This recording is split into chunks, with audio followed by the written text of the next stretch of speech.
Welcome back to another Sleepy Steve story.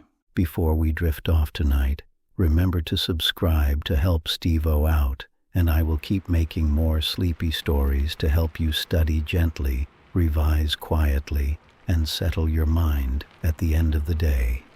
Tonight, we are going to settle into one of the most powerful ideas in biology, that small changes in DNA can sometimes lead to large changes in living things, and that modern biotechnology allows humans to study, copy, compare, and even carefully alter genetic information. We are in VCE Biology, Unit 3, Area of Study 1. In the last 2 episodes, we moved through nucleic acids, then protein synthesis and gene expression. We saw that DNA stores information, RNA helps carry and use that information, and proteins are built when cells read the genetic code. Tonight, we add 3 important layers to that story. First, we look at mutations, which are changes in the DNA sequence.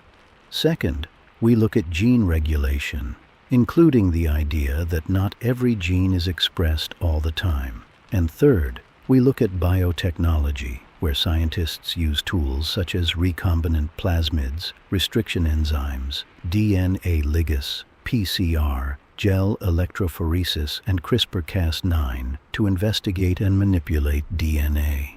So take a slow breath in and let the central idea become simple. DNA is information. A mutation is a change in that information. Gene regulation controls whether that information is used. Biotechnology gives scientists tools to study and sometimes modify that information. Let us begin with mutations. A mutation is a permanent change in the nucleotide sequence of DNA. That definition is worth keeping still in your mind. A mutation changes the sequence of bases. It may involve one nucleotide, a few nucleotides, or larger sections of DNA. Some mutations have no noticeable effect. Some change the amino acid sequence of a protein. Some can affect the structure or function of a protein, and therefore influence the phenotype of an organism. In an exam response, you usually need to follow the chain carefully. A change in the base sequence may change the codon sequence in mRNA. A changed codon may change the amino acid sequence in a polypeptide. A changed amino acid sequence may alter the shape of the protein, and if the shape of the protein changes, its function may also change. That is the quiet bridge from DNA to phenotype. One common type of mutation is a point mutation. A point mutation involves a change to a single nucleotide. A base may be substituted for another base. For example, one DNA base pair may be replaced with a different base pair. This can change one codon in the mRNA. Sometimes a substitution mutation is silent. A silent mutation does not change the amino acid coded for by the codon. This is possible because the genetic code is degenerate, meaning that more than one codon can code for the same amino acid. The DNA has changed, but the amino acid sequence may remain the same, and the protein may still function normally. Sometimes a substitution mutation is a missense mutation. A missense mutation changes the codon so that a different amino acid is added to the polypeptide. The effect depends on where the change occurs and how important that amino acid is to the final protein structure. One amino acid change may have little effect, or it may alter folding, bonding, shape, and function. Sometimes, a substitution mutation is a nonsense mutation. A nonsense mutation changes a codon into a stop codon. This can cause translation to end too early, producing a shortened polypeptide. A shortened protein may be non-functional because it does not have the full sequence needed to fold into the correct shape. Now let us look at insertions and deletions. An insertion mutation occurs when one or more nucleotides are added into a DNA sequence. A deletion mutation occurs when one or more nucleotides are removed. If the number of added or removed bases is not a multiple of 3, the reading frame can shift. This is called a frame shift mutation. A frame shift mutation is often serious because the genetic code is read in groups of 3 bases, called codons. If one base is inserted or deleted, every codon after the mutation may be read differently. This can change many amino acids, not just one. It may also create an early stop codon. The resulting protein may be very different from the original protein, or it may not function at all. So, for a calm exam explanation, you might say, a frame shift mutation changes the grouping of bases into codons from the point of mutation onwards, which may alter the amino acid sequence and produce a protein with a different shape and function.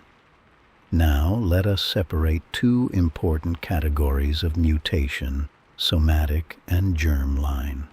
A somatic mutation occurs in a body cell.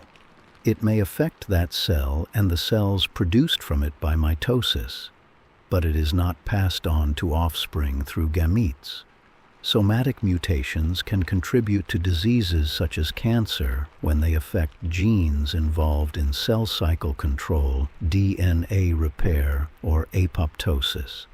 A germline mutation occurs in a gamete-producing cell, or in a gamete such as a sperm or egg cell.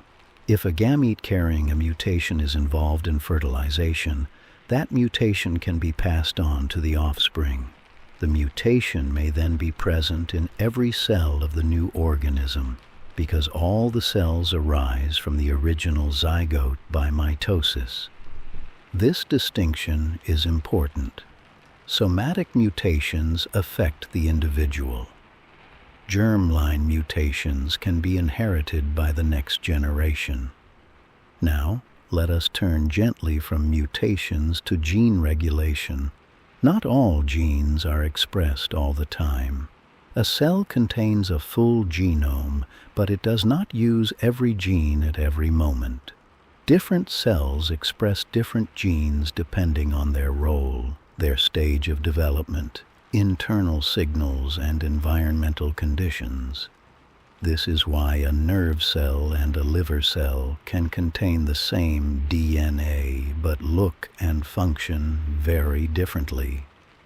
Gene regulation is the control of gene expression. A gene may be switched on, switched off, or expressed at a higher or lower level. Regulation can occur at different stages, including transcription, RNA processing, translation, and post-translational modification. For VCE biology, the important idea is that cells can control whether a gene is used to produce a functional product. A simple example is transcriptional regulation. If a gene is not transcribed, then mRNA is not produced, and the protein is not made. If a gene is transcribed more often, more mRNA may be produced and more protein may be made. This allows cells to respond to changing needs. Now we can add epigenetics. Epigenetic modifications are changes that affect gene expression without changing the DNA base sequence. The DNA letters stay the same, but the way the gene is expressed can change. Common examples include DNA methylation and histone modification. These can make DNA more or less accessible for transcription. DNA methylation usually involves the addition of methyl groups to DNA. Increased methylation can reduce gene expression by making it harder for transcription machinery to access the gene. Histone modification affects how tightly DNA is wound around histone proteins. Tightly packed DNA is less accessible, while more loosely packed DNA is generally more available for transcription.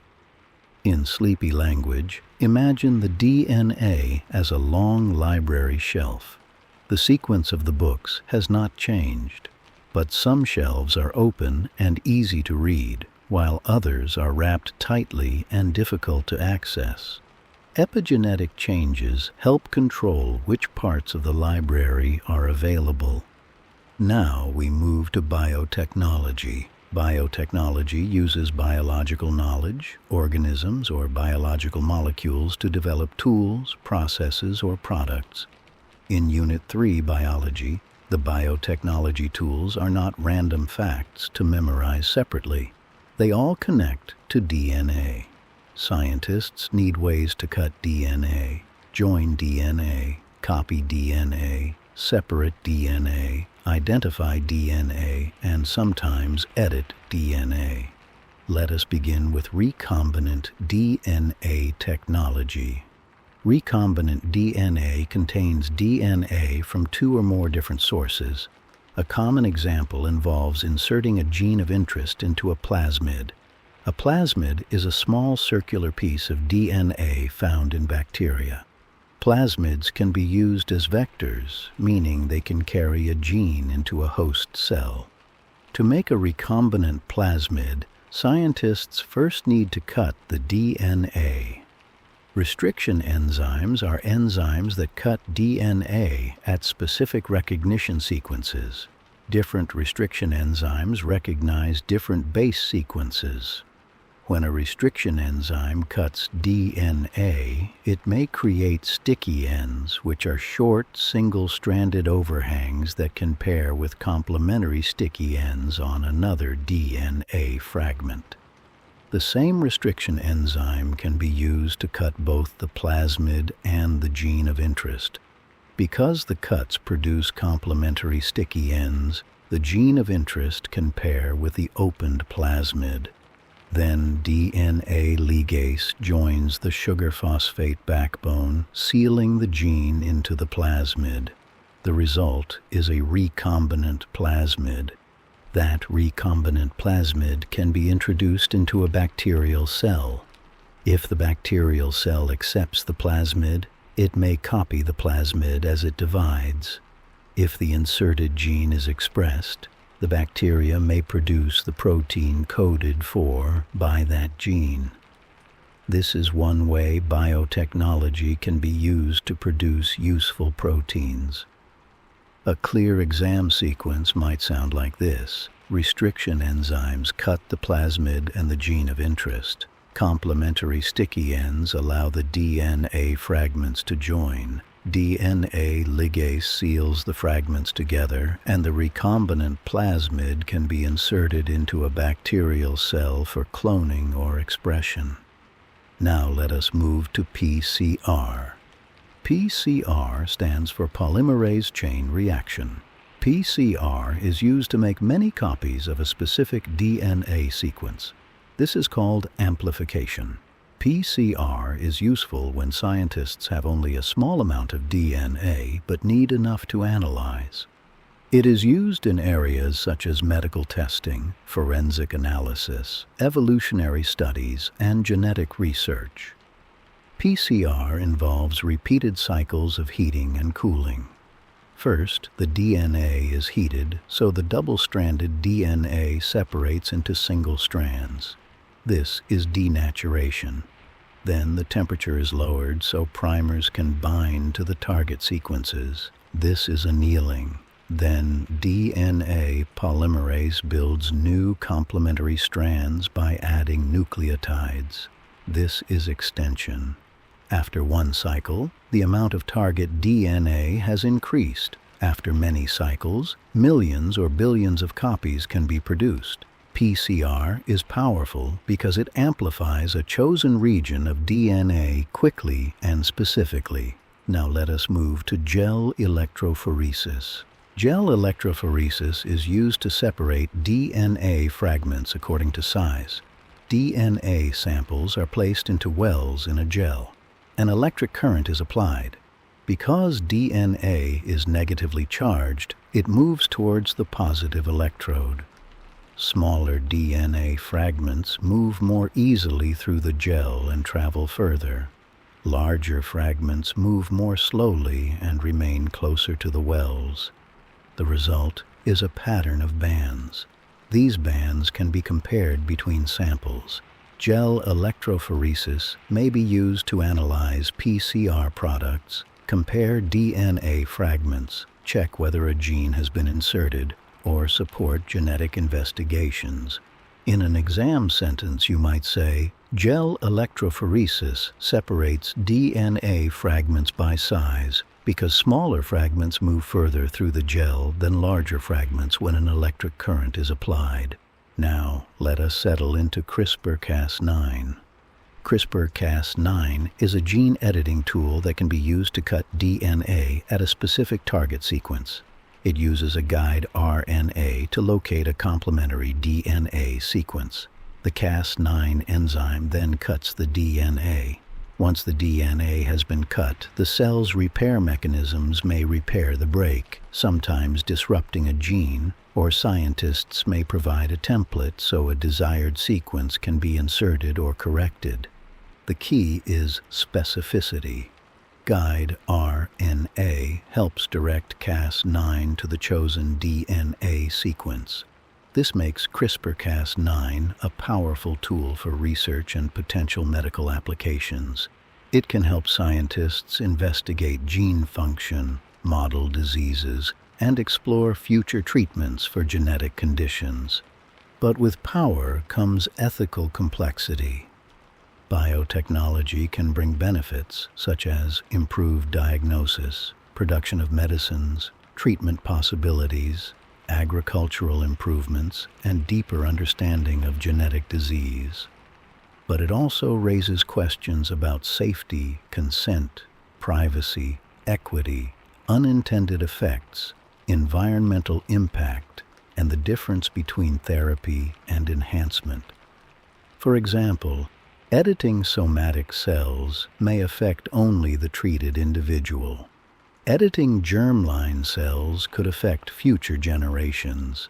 This makes germline editing far more ethically complex because changes may be inherited by people who cannot consent.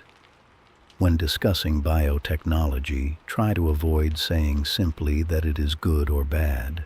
Biology exams often reward balanced thinking.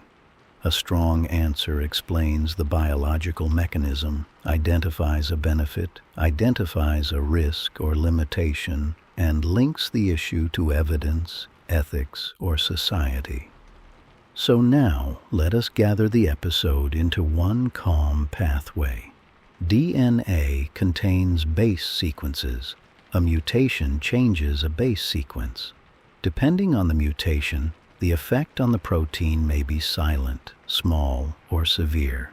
Gene regulation controls whether genes are expressed and how strongly they are expressed. Epigenetic modifications can alter gene expression without changing the DNA sequence. Biotechnology provides tools to cut, join, copy, separate, analyze, and edit DNA. Restriction enzymes cut DNA. DNA ligase joins DNA. Plasmids can carry genes. PCR amplifies DNA. Gel electrophoresis separates DNA fragments by size. CRISPR-Cas9 can target and cut specific DNA sequences for gene editing. And underneath all of this is the same gentle idea. Modern biology is the study of information and of how living things store it, use it, protect it, change it, and pass it on. So, as you rest now, let the sequence drift into place. DNA stores information. Mutations change information. Gene regulation controls expression. And biotechnology gives scientists tools to work with that information. That is enough for tonight. Let the terms soften. Let the pathways settle. And when you return to them later, they will feel a little more familiar, like a quiet map you have already walked through once before. Sleep well.